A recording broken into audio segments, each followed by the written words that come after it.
খ্রিস্টপূর্ব 1160 অব্দে ব্যাবেল নামক দেশের দক্ষিণে ফাদ্দান আরাম নামক এক শহর ছিল।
হে মহান ইস্তার, হে সকল প্রভুর মাতা, হে আমাদের দয়ালু প্রভু, আমাদের জন্মদানকারী মঙ্গলদাতা প্রভু, এই অবুঝ শিশুটিকে আরোগ্য দান করুন আর তার মা জননীকে আনন্দিত করুন। এই অবুঝ শিশুর মাতা প্রতিজ্ঞা করেছে প্রভু, তোমার দরবারে সে মূল্যবান হাদিয়া প্রদান করবে।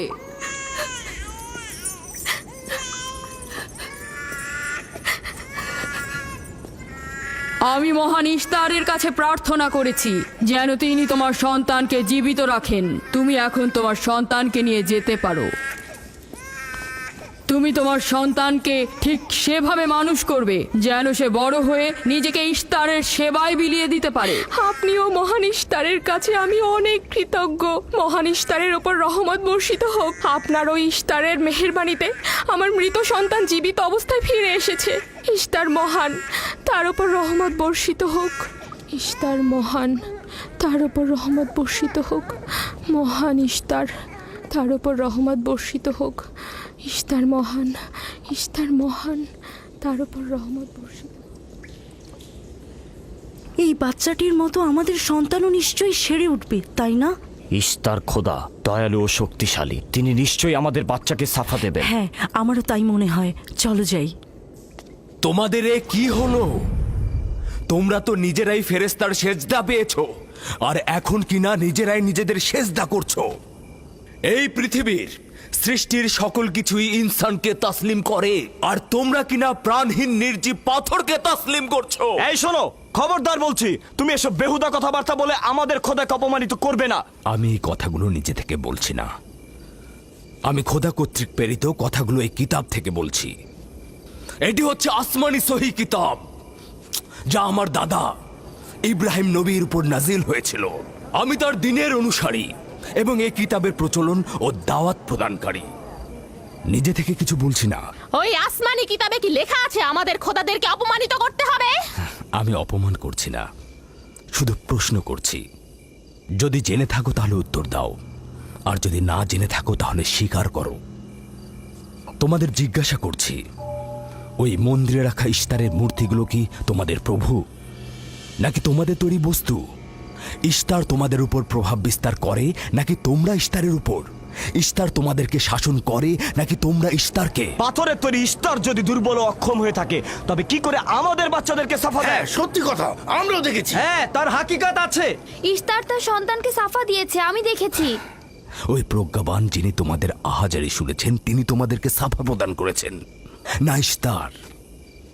যদিও তোমরা খোদা ছাড়া প্রার্থনা করেছ আর তিনি ছাড়া তোমরা সাহায্য চেয়েছ, কিন্তু তিনি সকল কিছু সম্বন্ধে অবগত আছেন, তাই তোমাদের আহাজারিতে তার রহমত বর্ষিত হয়েছে, তোমাদেরকে সে সাহায্য করেছেন। সাধারণ দৃষ্টিতে তোমরা ইস্তারকে দেখেছ, অন্তর্দৃষ্টিতে দেখনি, তাই মূল সাফা প্রদানকারীকে চিনতে পারোনি। ইয়াকুবের কথার মূল অর্থটা আমি এখন বুঝতে পারছি। সে চাইছে যে আমরা আমাদের খোদাদেরকে বাদ দিয়ে তার খোদার ইবাদত করি। আমরা আমাদের খোদার অনেক কল্যাণকর কাজ দেখেছি, তোমার খোদার কি দেখছি? আমি তোমাদেরকে সকলের চাইতে ঊর্ধ্বে অবস্থিত খোদার দিকে আহ্বান করছি। তিনি সৃষ্টি সকল কিছুর চাইতে ঊর্ধ্বে। তাই নাকি? কি করে বুঝবো তোমার খোদা অন্যান্য সকল খোদার চাইতে ঊর্ধ্বে? তুমি আর তোমার খোদা ও ইস্তারের মন্দিরের ধর্মযাজকের মতো স্বর্ণরৌপ্য লুটে নিতে চাইছো না, তা কি করে বিশ্বাস করব? আমার বাস্তব অবস্থা হচ্ছে আমি গভর্নর লাবানের নিয়োজিত রাখাল। আমার কোনো কিছুই নেই, আর কোনো কিছুর জন্য আমি কারো কাছে প্রতিদানও চাইনি। তোমরা কি আমাকে আমার কাজ অন্বেষণ আর রাখালি করা ছাড়া আর কিছু করতে দেখেছো? দেখেনি জন্য কি এখন আমাদের দেখতে হবে? তুমি হয়তো সুযোগের অভাবে ভালো আছো, নয়তো তুমিও কোনো অংশে কম যেতে না। তোমরা সবাই একই রকম। ধর্মকে তোমরা মুখোশ বানিয়ে নিজেদের আখের গুছিয়ে নাও, সহজ সরল মানুষদের ঠকিয়ে তাদের সম্পদের রাজা হও। তোমার কষ্ট বুঝতে পারছি। তোমার সন্তান মৃত্যুর কোলে ঢলে পড়েছে, অথচ কেউ তাকে সাহায্য করতে এগিয়ে আসেনি। না ইস্তার জাদুকর, না ওই মন্দিরের খোদা ইস্তার। তাই সকল খোদাকে দোষারোপ করার অধিকার হয়তো তোমার আছে। মন্দিরের অক্ষম ইস্তারের সঙ্গে আমার কোনো কাজ নেই। আমার কথা তোমার না দেখা প্রভুর সঙ্গে। আমরা অনেক ধৈর্য ধরেছি আর অনেক কষ্টও করেছি। এখন আর কোনো নতুন খোদাদের ধৈর্য ধরার মতো অবস্থা আমাদের নেই। আমাদের ধর্মযাজক আসছে, ফারাজ তার কথার শাস্তি পাবে। পালাও ফারিস, তুমি পালাও। ওইদিকে পালিয়েছে। ওইদিকে যাও, ওকে বন্দি করে নিয়ে এসো। দেখো যেন পালিয়ে না যায়। ওকে ছেড়ে দিন, যে ওকে করে মাফ হোক ওকে দিন। ধরে নিয়ে ফিরবে। ওকে ছেড়ে দিন, ওকে মাফ করে দিন।